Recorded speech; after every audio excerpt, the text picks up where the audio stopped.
on the Cambridge Ball State Cardinals Sports Network. From Learfield, welcome to the Varsity House Birdfeed on the Ball State Cambridge Network.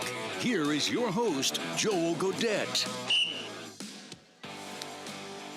Chuck another one up to the good guys on Saturday in Ypsilanti. Ball State on the road takes down the Eastern Michigan Eagles 38-31 was the final score, which means Ball State rolls into homecoming week on a nice little 3-game winning streak. Welcome into the Birdfeed Live, presented by Varsity House. We broadcast just after noon inside the LA Pittenger Student Center each week. Bryce Cosby, Mike Neu, and Joel Godett. You can catch this live on YouTube. You can catch it on demand on the Chirp Cast podcast feed or across the state of Indiana on the ISC Sports Network. You guys feel good? Feel great. 3-game win streak in conference, 2 back-to-back road wins. The team morale is high, and, we understand the process that we got to go about every week to kind of get the same results. So it's back to the drawing board per usual. Mike, I know you are always excited after victories, but the picture of you post-game in the locker room was about as good as it gets. Tell me about your level of excitement after the win on Saturday. Yeah, no question. Obviously, those are those moments that you wish you could describe to somebody exactly what that feels like. But when you get a chance to sing your fight song like that together, and you go through a whole week of preparation, the guys put in so much hard work on the field, so much hard work in the weight room and the meeting room, and to have a moment like that together, those are the things I know for me. I'll remember those scenes and those moments forever, and that was special just to be in there with the guys Saturday celebrating a huge win. And, obviously it was going to be another great 3.5-hour bus ride back home.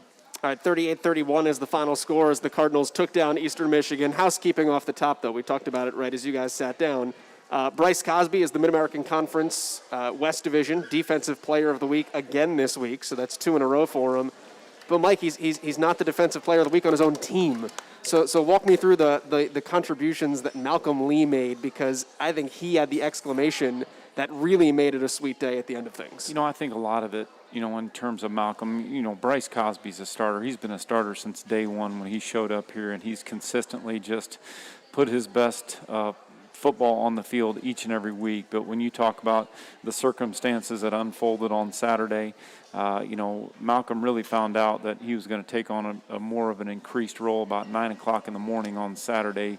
And the credit to him for just being ready to step up when his number's called. I thought it was awesome that Coach Stock and Jay-Z mentioned that Malcolm, throughout the week of preparation last week in practice, he had 4 interceptions, and then his 5th one was on Saturday when we needed it the most. And so that just is a credit to the young man for always working hard, always being ready, always staying ready, always coming into the facility every morning with a great attitude. And it's tough out there, man, when you put up the numbers like Bryce Cosby does, and you're not even the Defensive Player of the Week in your own building, but yet you're the Conference Defensive Player of the Week. But obviously, Bryce's play and who he is just speaks for itself. Malcolm Lee with the interception that seals the deal at the end of the day. That's what allowed you guys to come back out on the field, take that victory formation. Bryce, I feel like this is the role you so often play on these shows each week. Let's talk about Malcolm Lee as the person. Mm-hmm. You are around him all the time. Yep. What is Malcolm Lee like off of the field that led to him being able to have this kind of an opportunity? I'll be the first one to say, without guys like Malcolm Lee in your locker room, you don't win games, meaning – he has no ego whatsoever. Malcolm is, whatever you guys need me to do, I'm going to do it to the best of my ability. I'm going to do it 100%. And, I'm down with the cause. Malcolm is just a guy that, we can count on. I know for a fact, rain, sleet, or snow, Malcolm Lee is going to give his all, and you got to respect that as a teammate and as a competitor, because that's all you can ask from a guy at the end of the day. We talked about Cole Pierce a couple weeks ago, guys who are just going to go out there, give it their all, and whatever happens, happens. I'll take that every day over someone who's going to go out there, overthink, play tense. That's not really going to get you anywhere. So, Malcolm is a guy, like Coach Neu said. He's done a lot in the dark, and now that it's came to light, it's not a surprise to anybody that's in our facility on a daily basis. Mike, you guys have the single-digit numbers in this program, and you earn a single-digit uniform number by being a tough Cardinal, what you do in the classroom, what you do in the weight room, what you do off the field. Very seldom do you see guys wear those single-digit numbers that don't play a ton. And until this year, that was Malcolm Lee, because you always kind of looked at the roster and you're like, all right, Drew Plitt, Bryce Cosby, Cody Rudy, AJ Uzadinma, Yo Hines, Malcolm Lee. What do people not see about Malcolm Lee that allow him to be one of those tough Cardinals and earn that honor? And now here he is as a senior earning that time on the field. He's just a humble, hardworking young man. And just like Bryce mentioned, whatever you ask him to do, he is going to do and give it everything that he's got. And so whether his role started out with an increased role in terms of special teams, and that's really how he first made his mark here. But when you would see Malcolm Lee run down the field on kickoff coverage and the fear that he would put into our opponents because of how fast he was running, and we saw it week after week, him making a tackle down inside, down inside the 20-yard line or down inside the 15-yard line. He made his mark, and he knew that, man, that's the role they're asking me to perform right now. I'm going to do it. I'm going to do it to the best of my ability. And then it really tells you how hard he's worked in the weight room, because a big chunk of the tough Cardinal and guys earning the opportunity to move into a single-digit jersey is what they do in the weight room and then what they do in the classroom. And he's accountable.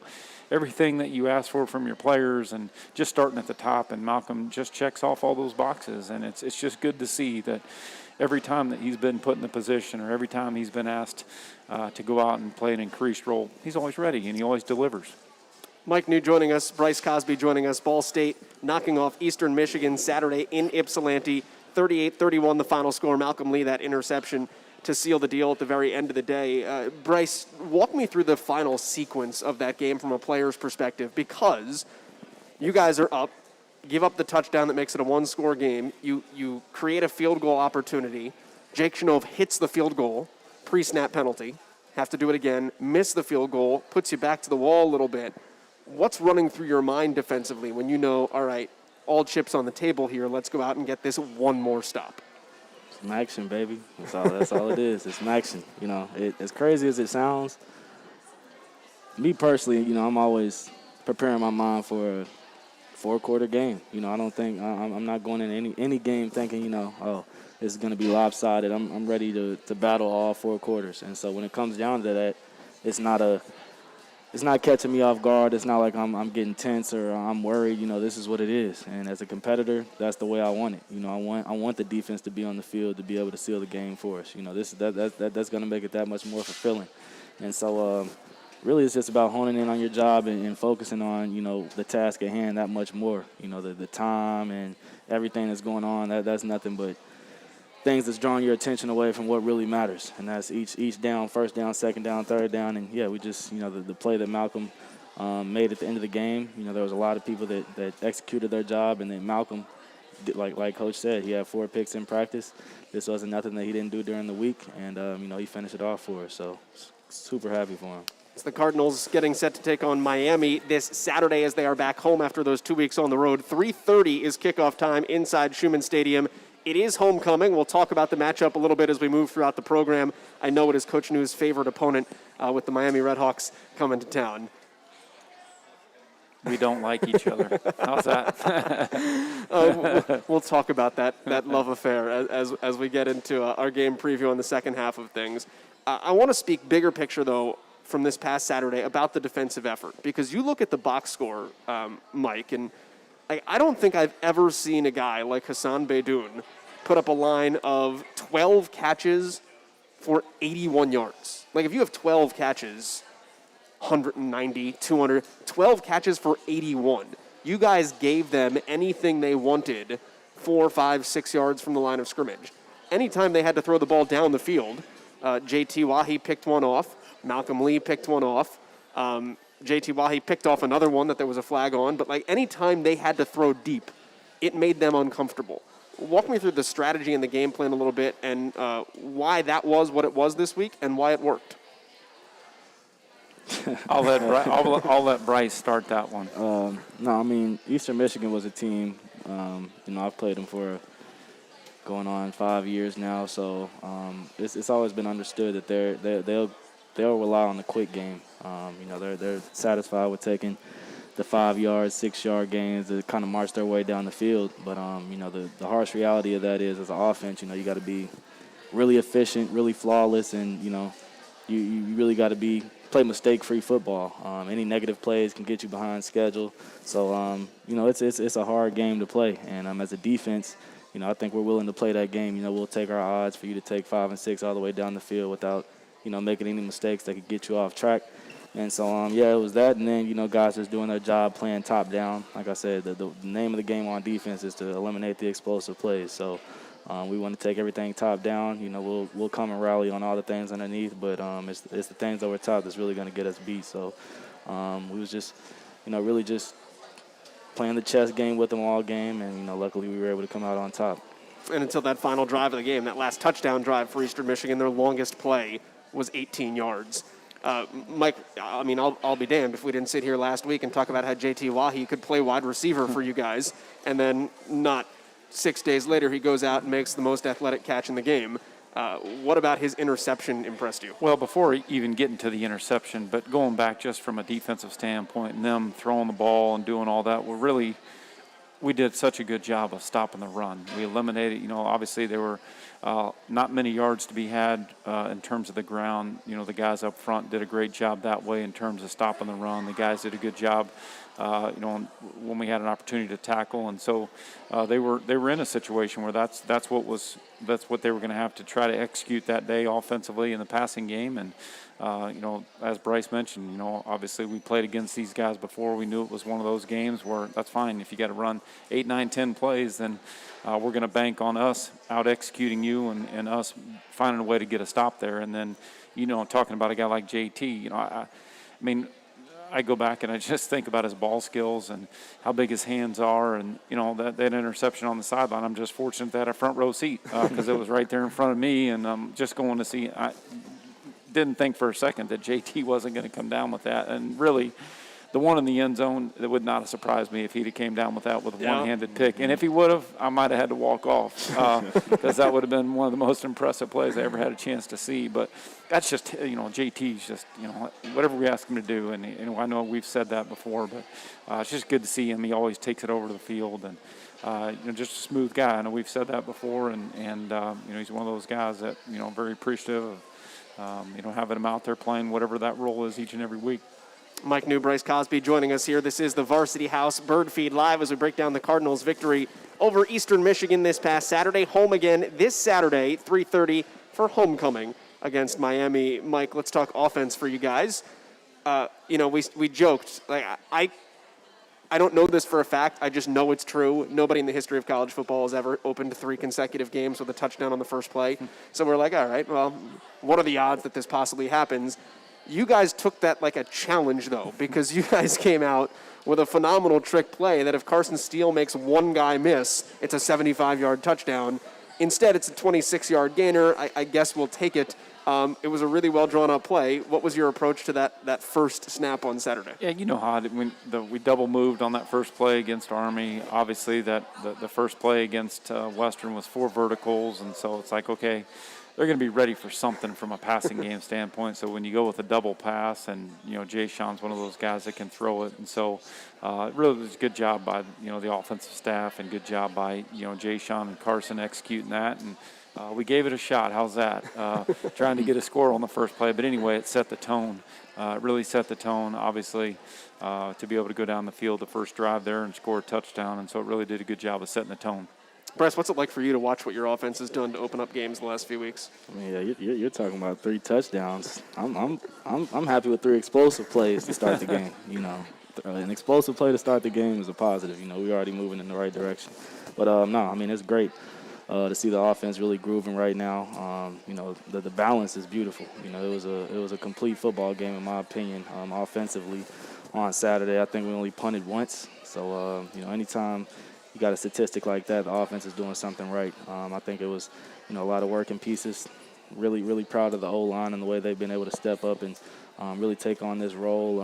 Things have kind of been less than ideal with them in terms of just, guys going out, coming back. The rotation's been a little different, but, just the way they've been able to adjust and, still produce at a high level and be the core leaders of our offense, and being able to, for us to be able to produce week in, week out, it says a lot about them and our coach, Coach Johnson. So, I'm just super excited for those guys. I knew the deadly weapons we have all around the field, receivers, tight ends, quarterbacks, linemen, running backs. And yeah, I'm just excited to see how this thing keeps rolling. Mike, let's talk about the offensive line a little bit, because when Carson Steele started to go off in the second half, I turned to Coach Spizak and I go, you're going to have to apologize to Coach Neu this week for questioning whether or not we could run the ball. And that became our running joke throughout the entire second half.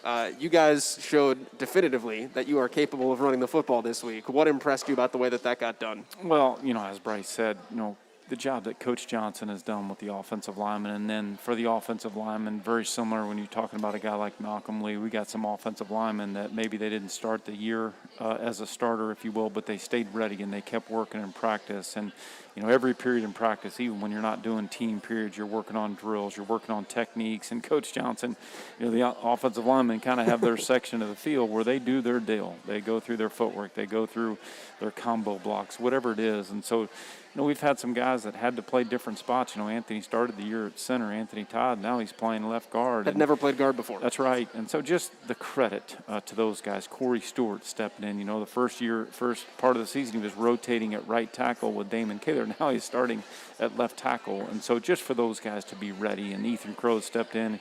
His confidence is growing. Curtis is back now the last 2 games at right guard. And great to have him back. And then Damon's confidence, just like Corey's, just growing every single week. And so really proud of those guys because, obviously when you run the ball 19 of your final 20 plays of the game and you execute, and you execute. And so, Carson Steele, Will Jones, those guys will be the first ones to tell you that, man, obviously Carson had a huge game and deservedly so, but it all started with the guys up front in the trenches and giving him an opportunity to do his thing. We haven't had didn't have a sack, and they had 2 guys on the edges that were good pass rushers that had really good production in previous weeks. So really the credit goes to those guys up front because they never get enough credit.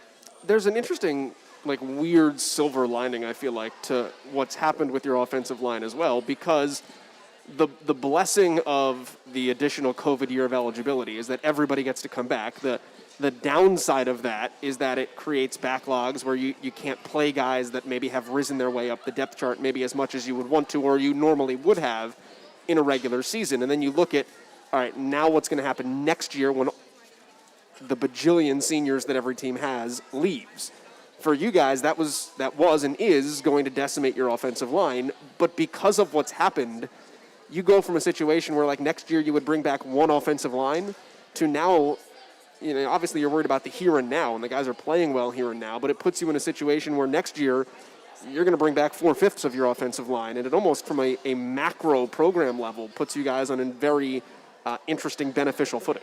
Yeah, obviously for right now, trying to be in the moment. Obviously this year every year's presents different challenges. We had good depth, really good depth going into the year on the offensive line. Thankfully so. We've had a few injuries here and there, but just trying to be in the moment right now. And, that's just part of the game, no matter what level you play, college, pro, high school, that's part of the game, and you just have to do a great job of preparing your guys. And, again, Coach Johnson has done such a great job of having the guys ready to go and building confidence in them and instilling confidence in them and making them believe. And there's a lot that goes into it before you ever get to game day, and just proud of the work of Coach Johnson and, those guys being ready to go when their number's been called. I count Joe Boggs. He has not played this year, but he opened fall camp as the starting right tackle. So if you count, or starting right guard. Right guard? Joe was starting, going into the year, he was starting at right tackle. Right, okay, I was right. So if you count Joe Boggs, 17 offensive linemen on your roster, 11 of them have played this year. So that's the depth that you guys have been able to put on display at that position. I want to talk about something external to football that happened on Saturday, because this is the first true game you guys have had where you would say we had football weather, so to speak. I don't know if it caught people by surprise, but it was 80 degrees on Wednesday, and felt like every time Greg Sujak opened up his microphone to announce a penalty call on Saturday, it sounded like he was broadcasting from a hurricane with Jim Cantori. What was it like down on the field for you guys, and is that a good sign that football season is in full-fledged mode, Bryce? I knew, time was limited. I'm like, It's a little too good to be true. It's still 80 degrees. We're creeping into October in Muncie. Something ain't right, but I'm around this time. It's usually when Maction starts, and when Maction starts, that usually means it gets a little colder outside. But Saturday I usually go and warm up outside by myself, and I had my long sleeve on, and I was going back and forth, but I was like, just keep the long sleeve on today. So, but I wouldn't say it was cold. It was pretty good football weather. The wind impact the game at all, Mike? I think specifically Jacob Lewis going out there and kicking what probably could have been about a 74-yard field goal. What did it feel like down there to you? Well, to me, it kept changing some. It felt like as soon as you thought the wind was going in a certain direction and you were going to have advantage, then all of a sudden there would be a gust that would go the other direction, then it would kind of start to swirl. So it was kind of back and forth that way, and, it's one of those deals that, yes, it impacts, all right, where do we need to get to kick a field goal if we're going in this direction? But everything else, we just can't let it affect you. It doesn't impact play calls of can we take shots if the wind is doing this? No, okay. we can't let it do that, and so we just try to stay on the aggressive. And certainly there's times that a play here or there, but yet you try not to let that have an impact on how you call the game and how you go about it. One more question about Saturday. We will take a timeout and then jump forward to Miami. We talked about Malcolm Lee being the player of the week defensively for you guys. The offensive line was the offensive player of the week. The special teams player of the week was Hassan Littles, another guy that probably doesn't get the heraldry that some other players in this program receive. What did he do on Saturday? He's like punt downer extraordinaire, kick coverage extraordinaire. What about his Saturday really stood out? Yeah, well, obviously he always does a tremendous job when you talk about coverage and, his role as a gunner and his role on the kickoff team. But really what he stepped in there on the muff punt that Justin had, he recovered that. Hassan covered that. And then at the end of the game, when we had the hands team out there, he hadn't been in that position before where he was at. And so he almost ran an onside kick back for a touchdown. That was a good kick by them. It was a really good kick, and Hassan just attacked it with confidence, made the play, and then to have the awareness and the instincts to take it down the sideline and really put us in great field position where, yes, I know at the end of the game that we didn't execute the field goal, but also none of our guys blinked on that either. We all picked up Jake, and the defense went out there, and everybody on our sideline believed the defense was going to go out there and get a stop, and that's just what was going to happen. But really, he because of those huge plays he made in such critical situations, obviously Hassan's delivered every week for us in terms of special teams.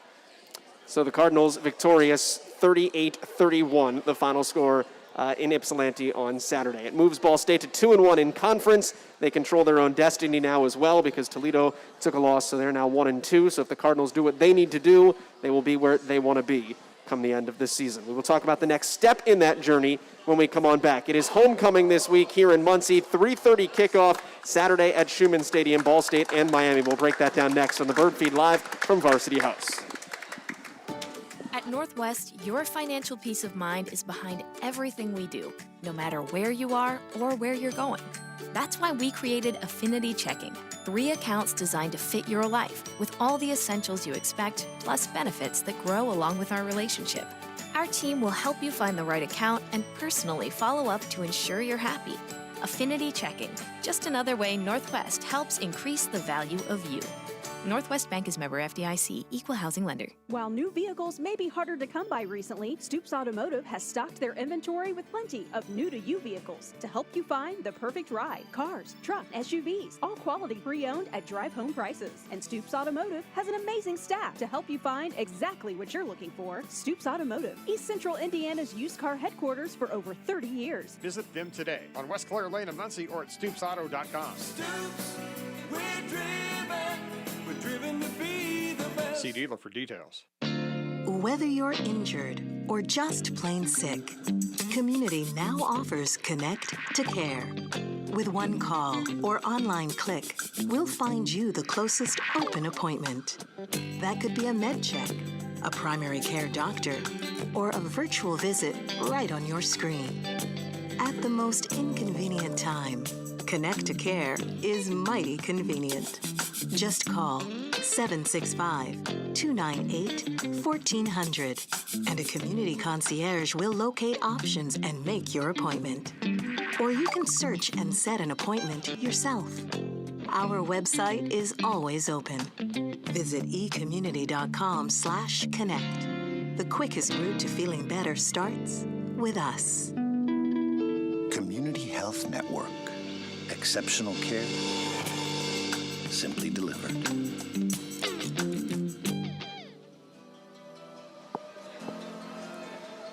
This is the Birdfeed Live presented by Varsity House here at the LA Pittenger Student Center on the campus of Ball State University. It is the Cardinals and Miami Redhawks getting set for homecoming. 3:30 on Saturday. 2:30 is our coverage on the Cardinals Gainbridge Sports Network. Joel Godett, Mike Neu, and Bryce Cosby continue.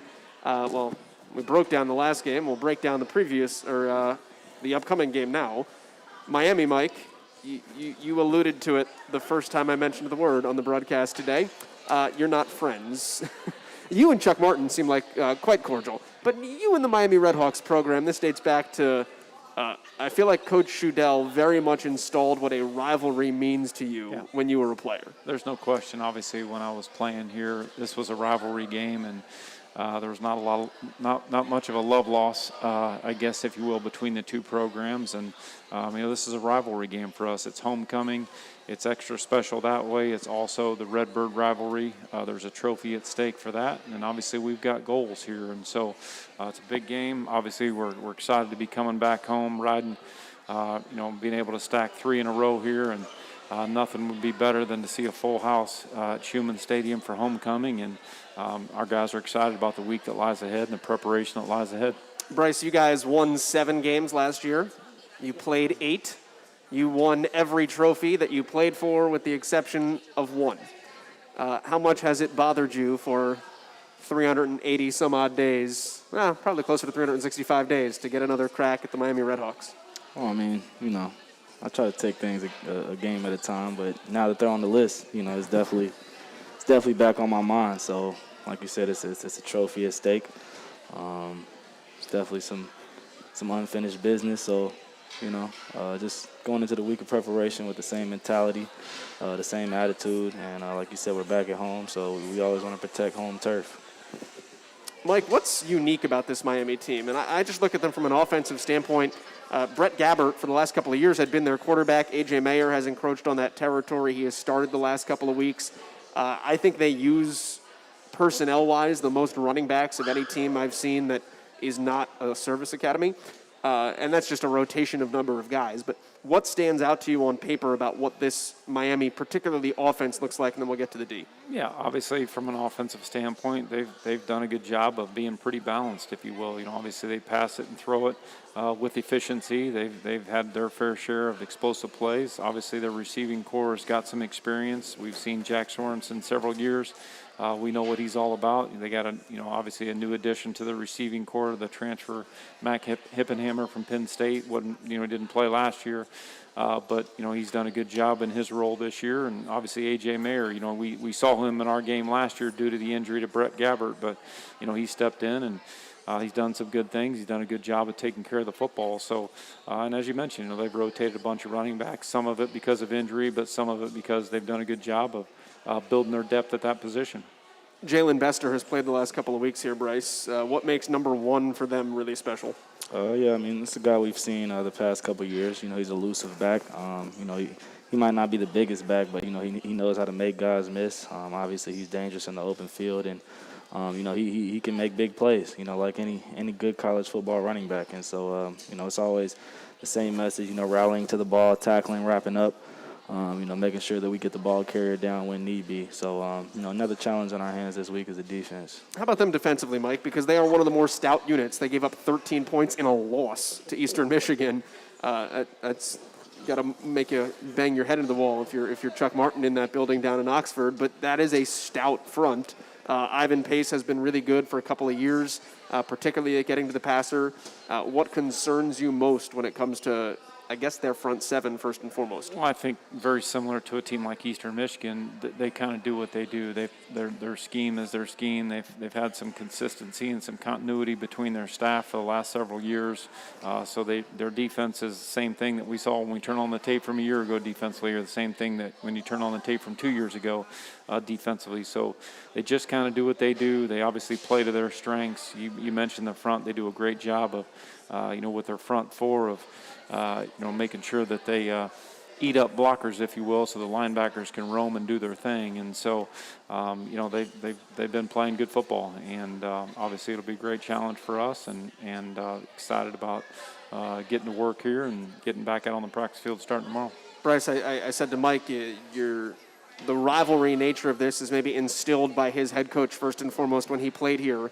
How much has he instilled in you guys that this game, above all else, because of what it can mean, is a big game? I mean, I think Coach Neu does a great job, instilling. We feel like every game's a big game. We feel like every game's important. If Coach Neu is going to do one thing, he's going to make sure that we're not taking any week less than any other week. We take everybody seriously, and he's a great motivator in the sense that starting Monday, really Sunday, as soon as the game's over, it's on to the next page, and this is the task at hand, and this is what we need to do to get that feeling that we all desire. So, I think Coach Neu, he comes with the same energy and mindset every week, and that consistency, it oozes off on us as a team, and it helps build the chemistry, morale, and results needed to win games on Saturdays. Mike, you guys beat Army a couple of weeks ago. They sing their alma mater and their fight song, and then they all chant "Beat Navy." What if, after the fight song every week, you guys just started chanting "Beat Miami" no matter who was on the field? I hadn't thought about that. Obviously, I'm just adding spice here. Yeah, just in the moment. Obviously, when singing your fight song together, when you have a victory like that together on the field and in the locker room, those are special moments. And was there a win I haven't over? thought about a different twist. Was there a win over Miami in your career, or a game against them that you remember most? Oh, my senior year. Obviously, when we beat them and we beat them here, we shut them out. Obviously, what finished that year with the MAC championship certainly is the one that I remember the most from my playing days.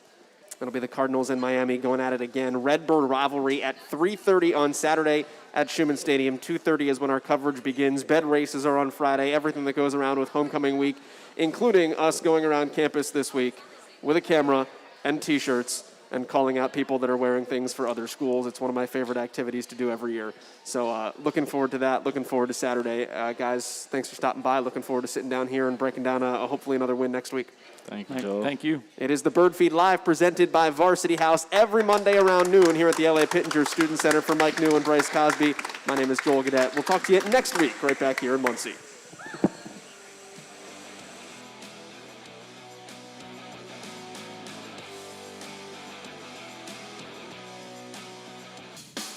This was the Varsity.